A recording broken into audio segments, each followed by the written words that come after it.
আল্লাহ পাক রব্বুল আলামিন রমজান মাস আমাদের জন্য দিয়েছেন।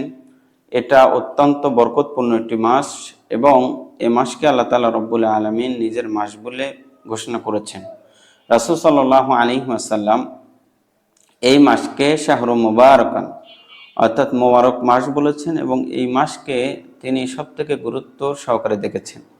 এজন্য দেশ এবং প্রবাসে যারা আমাদেরকে দেখছেন, বিশেষ করে প্রবাসী ভাইয়েরা, আমি আপনাদের কাছে আহ্বান করব, আমরা জানি অনেক কষ্ট হয় আপনাদের রোজা রাখতে, কিন্তু এই মাসে আপনারা যদি একটু কষ্ট করে আপনারা যদি রমজান মাসের হক আদায় করেন, আশা করা যায় আল্লাহ তাআলা রব্বুল আলামিন আপনাদেরকে দ্বিগুণ সওয়াবে আল্লাহ তাআলা রব্বুল আলামিন উন্নীত করবেন। কারণ কাল কিয়ামতের ময়দানে আল্লাহ তাআলা রব্বুল আলামিন রাইয়ান নামক জান্নাত দিয়ে আল্লাহ তাআলা রব্বুল আলামিন যখন মানুষদেরকে তাদেরকে যারা রোজা রেখেছে তাদেরকে যেতে বলবেন, তখন এই দরজা দিয়ে আশা করা যায় আপনারাও প্রবেশ করতে পারবেন।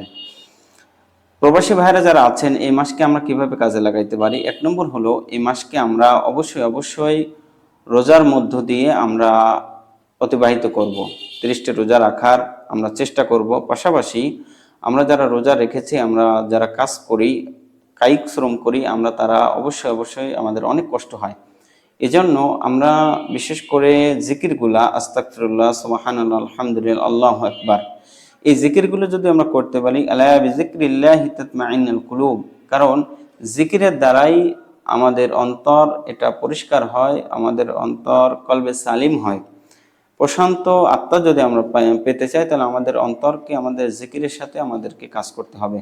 আমাদের অনেক সময় আমরা কাজ করি, আমাদের কষ্ট হয়, কিন্তু এটা যদি আমরা জিকিরের সাথে করতে পারি, আমরা একজন আসি যে অনেক উঁচায় কাজ করতেছি, 20-30 তলার উপরে থাই গ্লাস নিয়ে যাচ্ছি, অথবা সেখানে ইটের কাজ করতেছি, অথবা বিভিন্ন কাজ যেটা অত্যন্ত কষ্টের কাজ আমরা করি। প্রবাসী ভাইরা যারা আছি তারা এই কাজটি আমরা করি, কিন্তু এই কাজের ফাঁকে ফাঁকে যদি আপনি জিকিরগুলো করতে পারেন, আস্তাগফিরুল্লাহ, সুবহানাল্লাহ, আলহামদুলিল্লাহ, আল্লাহু আকবার, তাহলে আশা করা যায় আপনার কষ্টটা যেমন লাঘব হবে, আপনার শরীরের শক্তিও বৃদ্ধি পাবে।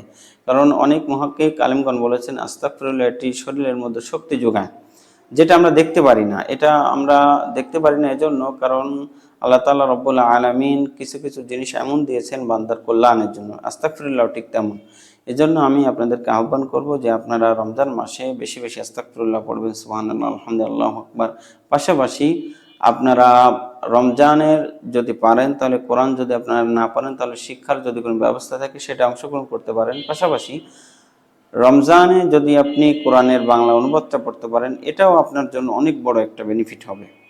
এবং তারাবির সালাতগুলি আদায় করা, পাশাপাশি সাহারি খাওয়া, কারণ রাসূল সাল্লাল্লাহু আলাইহি ওয়াসাল্লাম বলেছেন যে তোমরা সাহারি খাও, ফাইন্না ফিস সুহুরি বারাকা, এর মধ্যে বারাকা রয়েছে। সাহারি খাওয়া, পাশাপাশি সাহারির আগে কিছু সালাত আদায় করে নেওয়া। এরপরে যদি আপনার ঘুমের প্রয়োজন হয় আপনি থাকতে পারেন, অথবা কাজে যদি বেরিয়ে যেতে হয় তাহলে আপনি বেরোতে পারেন। তবে মূল কথা হলো যে আমাদের এই রমজানকে আমাদের পরিপূর্ণভাবে কাজে লাগাইতে হবে। কাজে লাগাইতে হলে আমাদেরকে সিয়াম অবশ্যই রাখতে হবে। 5 ওয়াক্ত সালাত আমরা যদি পড়তে পারি সময় মতো, এটা অত্যন্ত ভালো। তবে আমরা সালাত অনেক সময় অনেক অফিসের ক্ষেত্রে দেখা যায় যে সালাতগুলি আমাদের ঠিক মতো আমরা পড়ার জন্য আমরা সময় পাই না, কিন্তু জিকিরের ক্ষেত্রে আমি আপনাদেরকে বারবার আহ্বান করব, জিকিরগুলি আপনি যদি করেন অন্তরে, এটা কেউ আপনাকে বাধা দিবে না।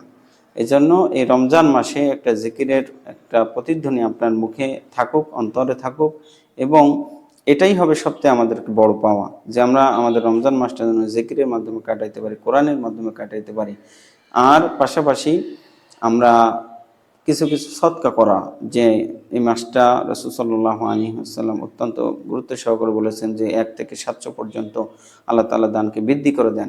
কোনো নফল নামাজ পড়লে আল্লাহ তাআলা রব্বুল আলামিন সেটা ফরজে রূপান্তরিত করে দেন। এই যে বিশাল বড় একটি নিয়ামত, এই নিয়ামতের ভিতরে আমরা অবশ্যই প্রবাসী ভাইরা যারা আছি, আমরা পড়ে আমরা কিছু কিছু আমরা দান করে দেব।